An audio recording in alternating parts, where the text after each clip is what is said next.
Kembang Wijaya Kusuma. Pada masa kerajaan Kediri dipimpin oleh Prabu Aji Pamoso, hidup seorang resi yang sakti mandraguna. Resi itu dikenal dengan nama Resi Kano. Prabu Aji Pamoso yang mendengar kesaktian Resi Kano, tampak gundah gulana. Ia tidak ingin seorang pun dapat mengalahkan kesaktiannya.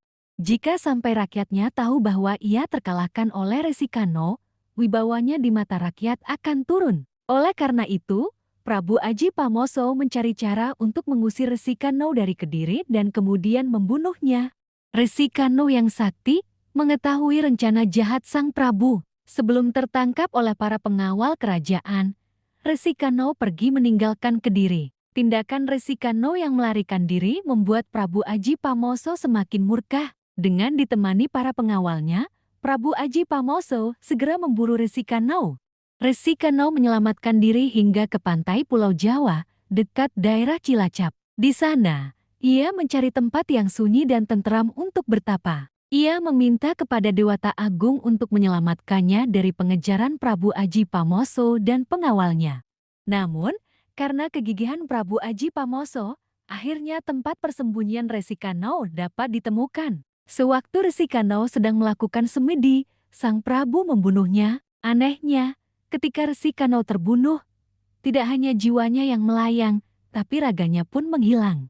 Melihat hal itu, Prabu Aji Pamoso sangat terkejut. Ditambah lagi dengan munculnya suara-suara gemuruh dan angin ribut yang menakutkan. Untuk mengatasi ketakutannya, sang Prabu mengucapkan mantra-mantra saktinya. Suara gemuruh pun mereda. Tiba-tiba saja hal yang tidak diduga terjadi. Muncul seekor naga raksasa yang mendesis. Mulutnya yang besar menganga lebar seolah-olah hendak memakan bulat-bulat sang Prabu. Seiring dengan munculnya sang naga raksasa, ombak di pantai Cilacap semakin meninggi dan menakutkan. Prabu Aji Pamoso yang merasa keselamatannya terancam segera mengeluarkan panah saktinya. Panah itu dilepaskan dan tepat mengenai naga raksasa. Naga itu pun menggeliat-geliat dan akhirnya mati bersimbah darah. Keanehan terjadi lagi. Tiba-tiba saja dari arah timur muncul sesosok wanita cantik memanggil-manggil nama Prabu Aji Pamoso. Melihat hal itu, sang Prabu terperangah. Siapa kamu sebenarnya? Apa maumu? Tanya Prabu Aji Pamoso terbata-bata.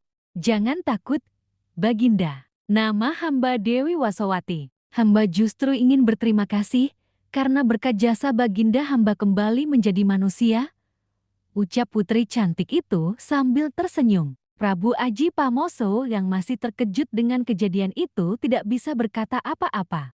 Sang Prabu masih terdiam 1000 bahasa sambil menatap Dewi Wasowati. Sebagai balas jasaku, ku persembahkan kembang Wijaya Kusuma ini kepada Baginda. Bunga ini tidak akan didapatkan di alam biasa.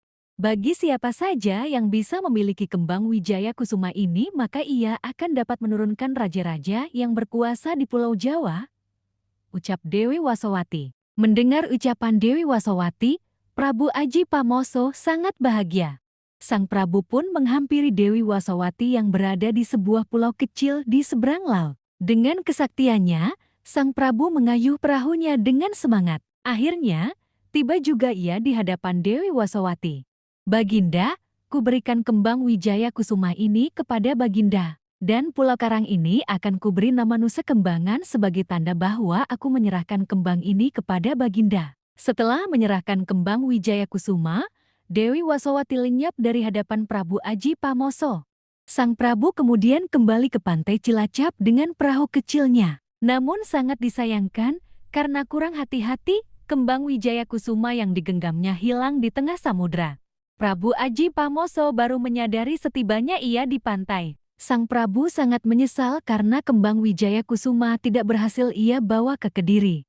Pesan moral, janganlah kita merasa iri atas keberhasilan atau kesuksesan orang lain. Belajarlah untuk menerima kekalahan dengan besar hati. Selain itu, kita harus dapat menghargai setiap pemberian dari orang lain. Jagalah dengan hati-hati.